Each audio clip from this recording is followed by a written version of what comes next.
అందరికీ నమస్కారం.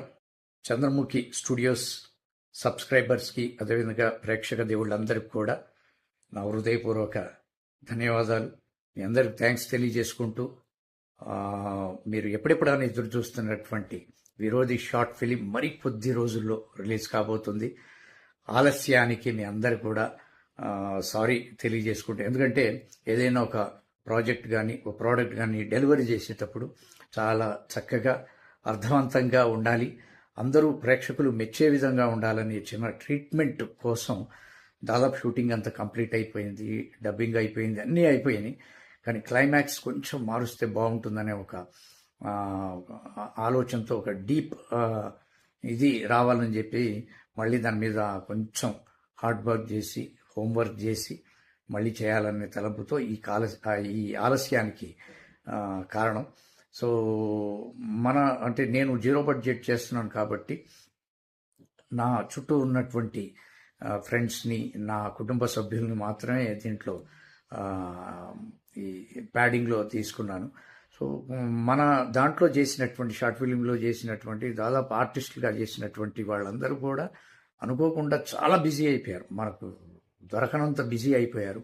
So climax change చేద్దాం అనుకున్నాం.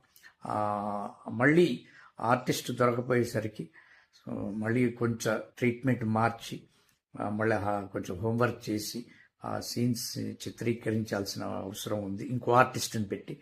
సో కొద్ది రోజుల్లో ఒక 1-2 డేస్లో అది అయిపోతుంది. ఖచ్చితంగా ఒక మంచి ప్రాజెక్ట్, ఒక మంచి షార్ట్ ఫిలిం చంద్రముఖి చంద్రశేఖర్ అందించాడు అని, చాలా బాగా చేశాడు, చక్కటి ట్రీట్మెంట్ ఇచ్చాడని ఆ చిన్న మెప్పు కోసం ఈ ఆలస్యం. అంతకుమించి ఏం లేదు, పెద్ద కళాఖండం తీస్తున్నామని కాదు, ఇది నాకు కళాఖండమే. మన ఆర్టిస్టులకు కానీ ప్రేక్షకులకు కానీ కాకపోవచ్చు, బట్ నాకు కళాఖండమే. సో త్వరలో, అతి త్వరలో, లాస్ట్ మంత్ మే 22 కనుక్కున్నాం, 27 కనుక్కున్నాం, తర్వాత రేపు 5వ తేదీన అనుకున్నాం, వీలవ్వట్లేదు. మరికొద్ది రోజుల్లో, అంటే ఒక 4-5 డేస్లో ఆల్మోస్ట్ మొత్తం కంప్లీట్ అయిపోతుంది.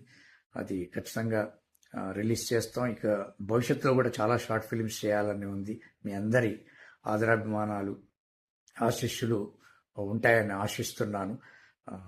ఖచ్చితంగా ఒక మంచి ప్రోడక్ట్, ఒక మంచి షార్ట్ ఫిలిం మాత్రం మీకు అందించబోతున్నాను. Thank you very much. మీ అభిమానం, మీ ఆశీస్సులు ఎప్పుడు ఇలాగే ఉండాలని మనస్ఫూర్తిగా కోరుకుంటున్నాను. Thank you so much.